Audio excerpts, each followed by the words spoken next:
So let's take a look about thickness on pressure, which is this button here. Without this button, if you paint with the brush, you get the same thickness as you can see from the preview.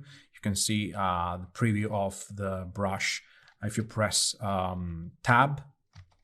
See? So if you click on that button, then the pressure goes, will change the thickness of the brush from this current size to a minimal size. And as you can see, you can really control the look of your stroke in very easily. You need only a little bit of practice. Now, how can you make practice? How can you do something that actually help you to develop your own styles? I would say you need to go for some copying, find like a photo. This is PureRef. This software is called PureRef. You can download it from pureref.com. It's a great tool. It's probably like $10, but is really worth it. And you can drag and drop, you can copy photos there, and it's basically like an infinite canvas. You can organize your images in one canvas, and you can keep it always on top. So for example, now the exercise I would recommend you to do is to find some photos of branches like this one, turn on the thickness on pressure, and then on a new empty layer, you try to do the same. It's copying the same thickness just by going with the pressure, okay? And if you're able to do such a thing just with one stroke, is a lot better because you don't have to go like back and forth on the same area. Anyway, the first times, like, feel free to do whatever you want, but the trick here is to develop something like a skill that allow you to get to the end result with just one pass. Okay, and that's about, the sensitivity of the pen. So if you feel like you don't have enough sensitivity or you don't have control on what you're doing, you need to go back on the Wacom tablet properties and change that stuff. I feel like this is a good exercise also because it's easy, to change the thickness of the line without actually changing the size of the brush. And this allow me to feel like a little bit of freedom on the design side of painting. So I don't know, if I don't have to change back and forth the size of my brush, I'm more concentrated on what I'm doing, and the end result looks a lot better most of the time. And you can do this exercise also with other kind of photos, like, I don't know, rocks and grass. You see, like this grass close to you is like thicker, so you can have a thicker line on the brush, and then as long as you go far away, you have like a thinner side. You can go smaller with the brush side for sure, okay, but then the fact that you have the pressure also to handle will I would say give you more chances to get something different, I would say. Okay, so it's a great tool, and you need to understand how to use it, when to use it.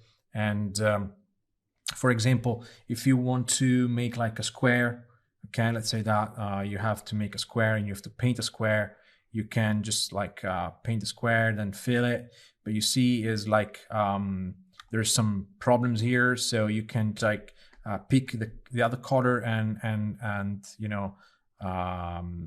fill this area, and you can go really gentle with the pressure, so the size of the brush will be very small, and you can do very small changes in the details, okay?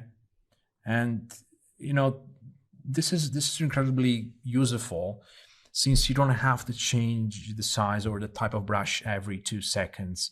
And I mean, it's, time is important, so you need to understand how to, use your time as the best as you can, and that will give you more, time to do other stuff. Okay, so please find some photos and try to, copy them using just like the thickness on pressure, and like one single brush tip, like this one is fine. Remember that even if you have this option on, all the options about the shape dynamic are still there. So if you have size jitter to 0, the thickness will be just, decided by the pressure because of this option here. But if you go up with the size jitter, you see you get both. I would say you get both the size on pressure, thickness on pressure, and the randomization of the single stroke. You see, so you get this kind of uneven line. And you can do the same with the roundness and the angle. So if you have roundness to 100%, some of these will be like squeezed, and the angle will rotate them. So this is a nice way to get something like a very a crazy shape line. You see, which is like kind of broken on the edges, and it reminds me more of something like I don't know, a pencil or like an ink pen. This is part of the journey you have to do with brushes. You need to discover how to regulate angle, roundness, size, and all other things we are going to see in the next videos in order to make your own brushes. But anyway, size, thickness, on pressure is one of the most important, one of the most useful, settings, I would say, that you have in Photoshop. So please find some photos and try to copy the design. Just don't go for things too complicated. Just like silhouettes. This is what you care about now. Silhouettes. Since even the first part in the digital painting workflow, it will be only about drawing silhouettes. So you don't need any shape dynamic, only like size on pressure, and so you can think about drawing silhouettes. You don't have to become crazy about details. Now it's only about silhouettes and nothing else. Okay, and when you're good at drawing silhouettes, then we can go with the next steps, which will be like filling those silhouettes, picking values, and then start painting with your custom brushes, and then going into details little by little. Once everything is, let's say, 80%, 90% correct. Okay, but silhouettes, is the base of everything. Without silhouettes, you cannot draw. You cannot have a composition.